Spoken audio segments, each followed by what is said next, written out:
Welcome to the Growth Layer. This interview series pulls back the curtain on what it really takes to build and growth and health.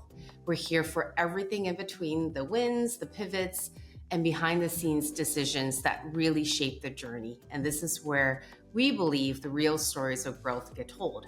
Today, I'm excited to welcome Natalise Robinson, the co-founder and CEO of Parallel Health, an innovative startup that's redefining skin health through microbiome science, phage therapy, and precision wellness. Natalise, welcome, and let's dive in. Thank you so much for having me. Well, I thought it would be useful and valuable for our listeners to hear what inspired the birthing and the founding of Parallel Health. There has been a lot of attention on microbiome and in particular even gut health. It's been really growing in the last 7-8 years and we're very active in that space as well. What inspired and what really got Parallel Health growing? Because we see a lot of factors that are important right now. Well, just personally, I would say that, I have autoimmune disease in my family, which if anyone is familiar with autoimmune disease, it can be very complex. It's hard to diagnose. It's hard to treat. It feels very mysterious. One of the things that I had observed is that the people I knew who were dealing with some kind of autoimmune disease in my family were often on antibiotics. And so if you're on antibiotics for an autoimmune disease, you're like, well, what's actually happening there for you to get relief from antibiotics? So there's obviously a connection between the microbiome or some microbial dysbiosis and autoimmune disease. Yeah.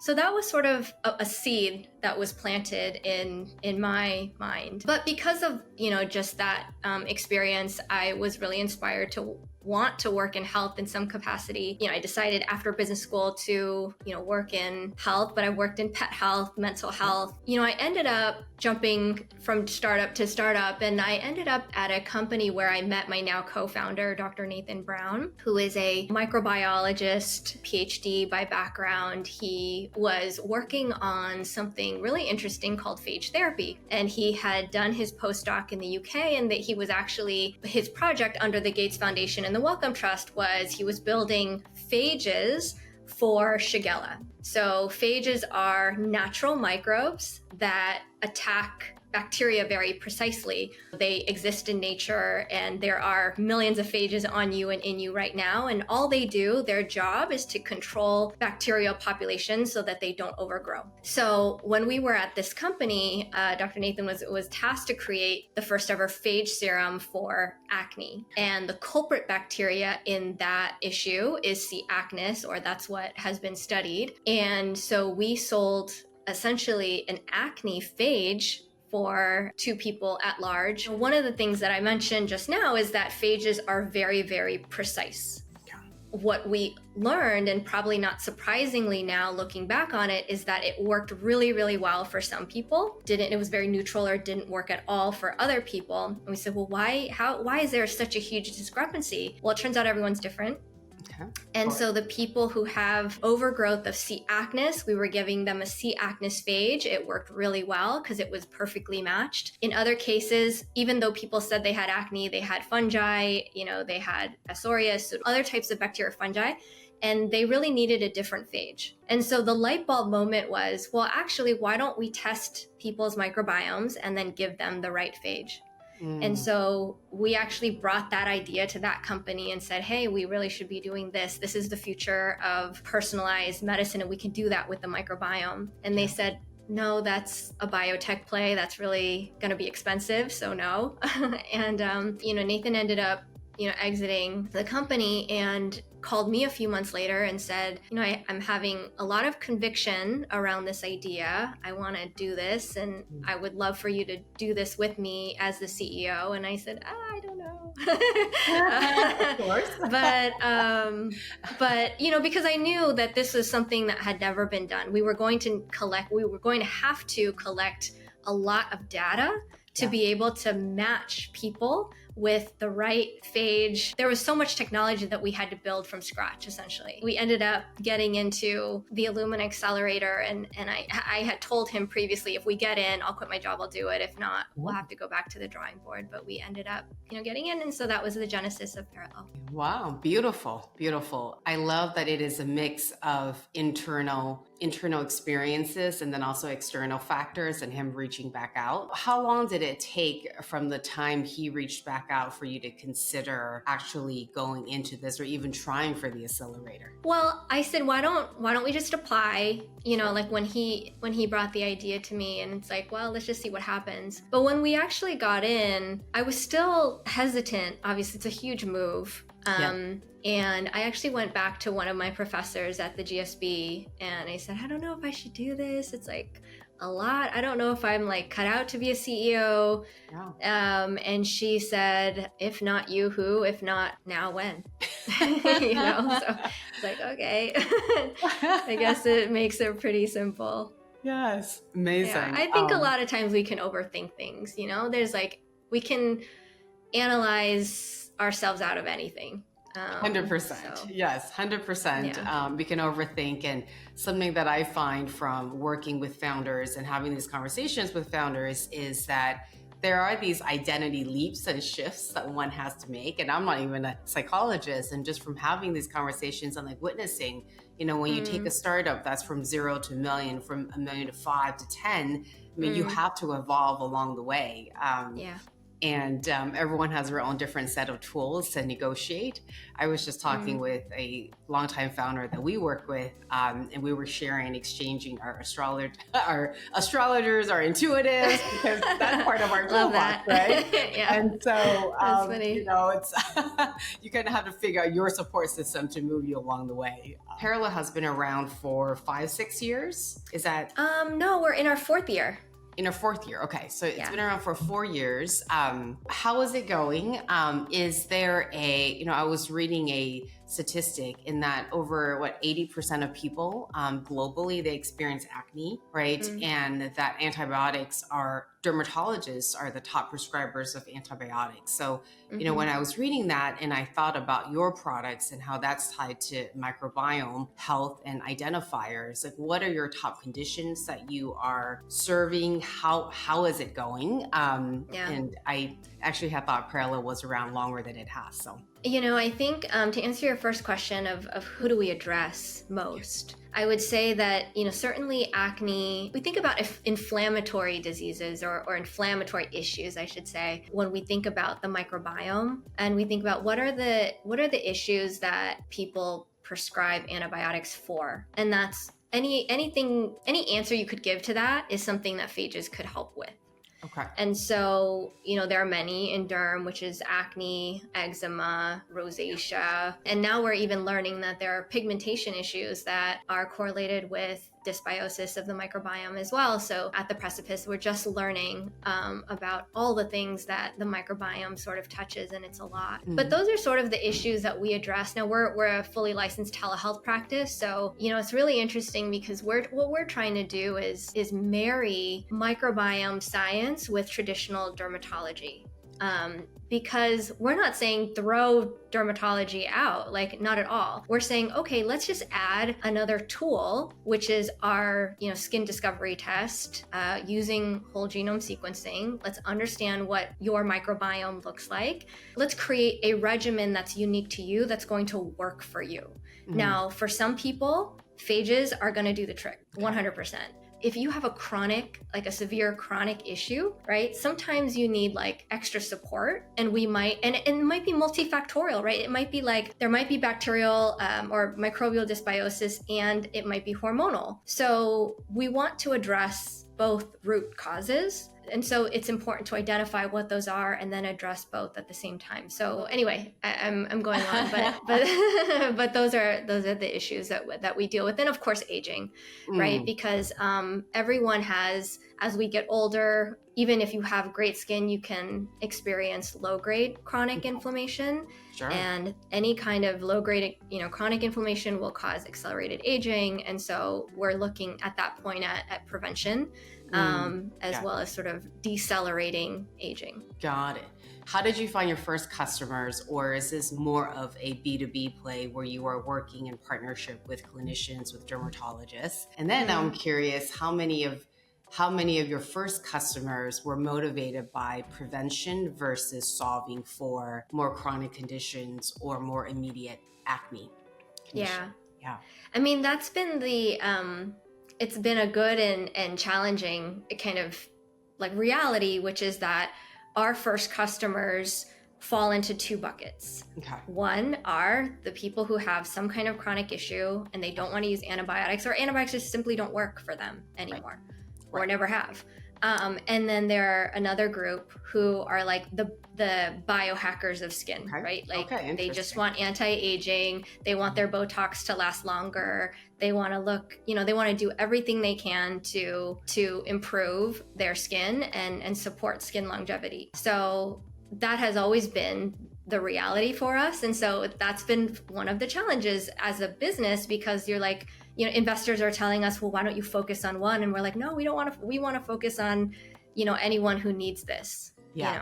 That's interesting. And so how are these first wave of customers finding you? Like what's been your go-to-market or acquisition channel mix? I'm curious. I mean, those are pretty different personas and audience segments. Yeah. Yeah. Well, I'll throw in a third segment, which is parents. So parents who don't want their kids to be on Accutane or antibiotics.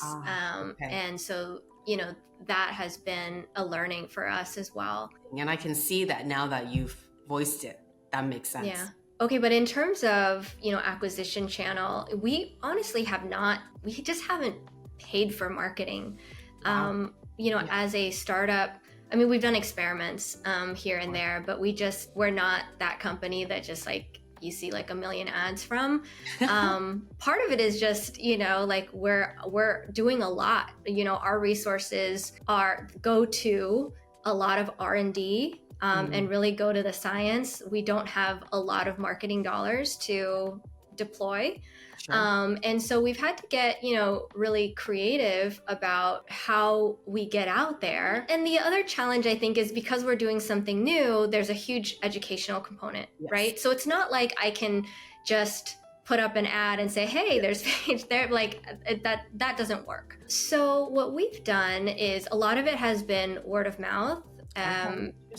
Earned media, press, obviously, and events. So community events, where we can actually talk to people. And we've learned that when we can share what the science is behind what we do, that people are like, oh, cool. Like, that's awesome. But it does take more than 3 seconds to share what this is really about. But actually, to your other question, we do work with dermatologists and functional medicine doctors. Okay. Right. So because we have a test where, there's not many skin tests out there, and we're the only ones that use quantitative whole genome sequencing. And, phage therapy, obviously we provide personalized phage therapy.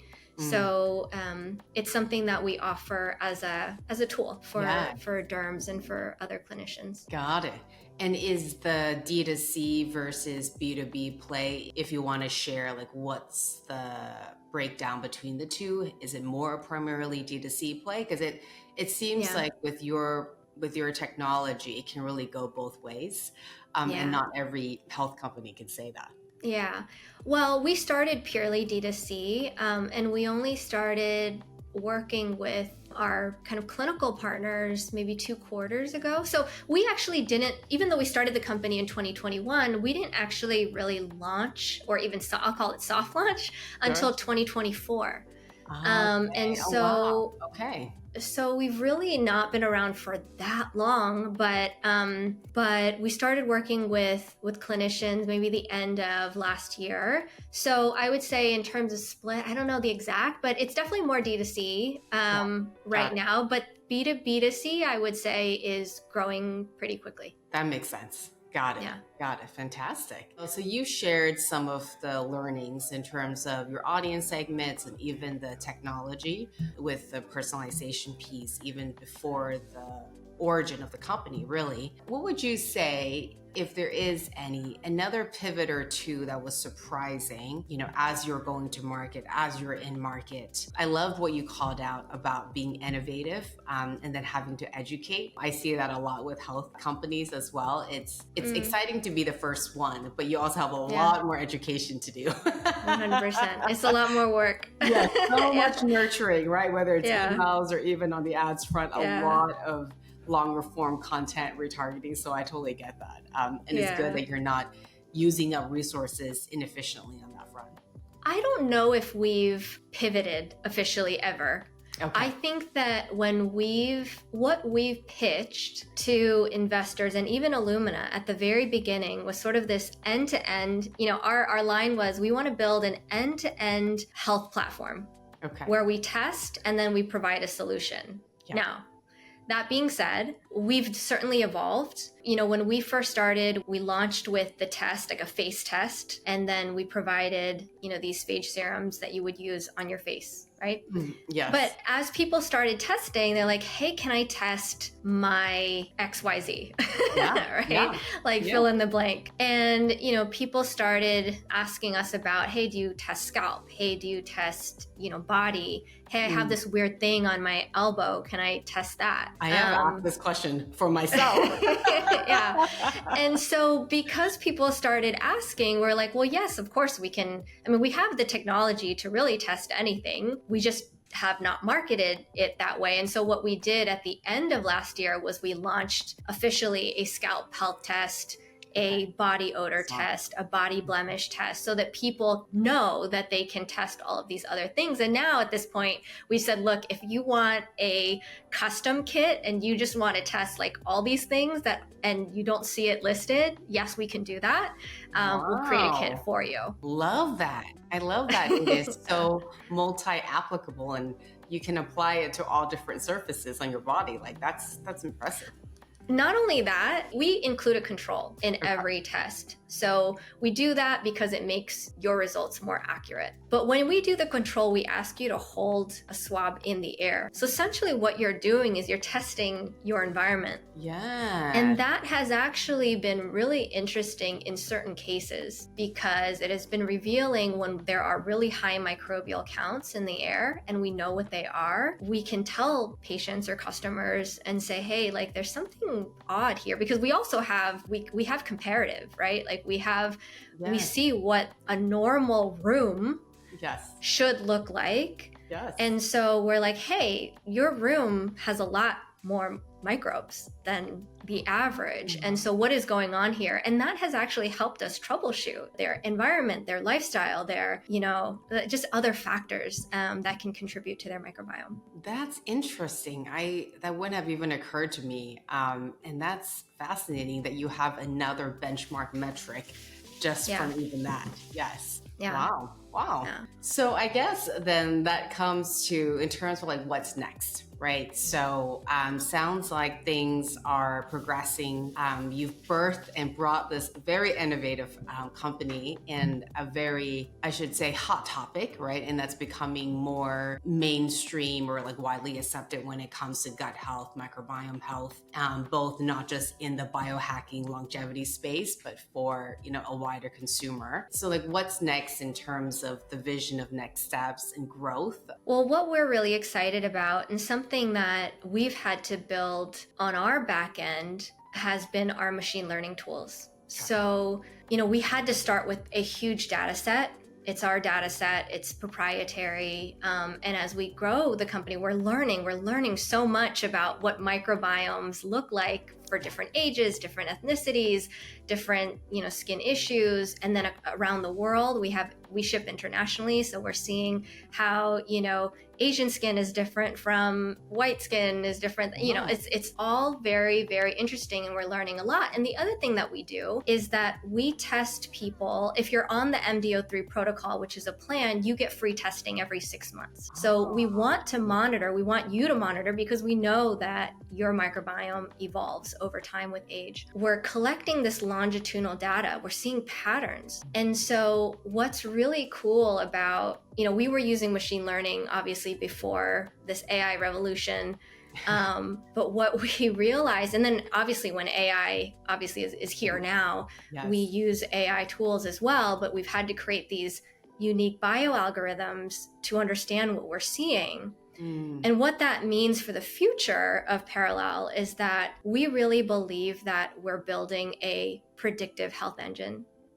That if we look at your microbiome today, that we can not only see what you have today in terms of dysbiosis, if any, but if there are like certain overgrowths that maybe we can start predicting certain issues that you don't have yet. Wow. Okay. And so that becomes really interesting when you think about more severe diseases, of course. Not that acne is not severe, it can be very severe, but when you think about skin cancer, variations of psoriasis or autoimmune disease, et cetera, et cetera. So that's kind of what, we're looking forward to and what we're building as we evolve. Wow. That is indeed futuristic and very exciting. How far out in the horizon are you expecting? I mean, we're building it really quickly, and as everyone knows, AI has evolved so quickly, and so that speeds up a lot of our analysis. We're really focused on treating patients and supporting the patients that we have now, but as we go on, we're continuing to do that work in the background. So we'll see, maybe something in the next year or two. Amazing. How long are your customers sticking around right now, especially when you mentioned the included testing? I'm curious, what's the lifetime or how long do they want or need to be around? Yeah, I mean, there are folks who have started with us from the beginning and are still with us. It's early, right? So it's hard to tell exactly what lifetime, kind of periods are. Yeah. But certainly I would say people stick with us for at least 5 or 6 months. Okay. And then, but again, some people are with us for now well over a year. So Wow. And how quickly or effectively do they start to see the impact and the results once they start the process? So everyone's different, obviously. There are people who report, a reduction in inflammation and redness in hours, 24 hours, 36 hours. It is a really great spot treatment. I'll tell you this, so I have breakouts every so often now.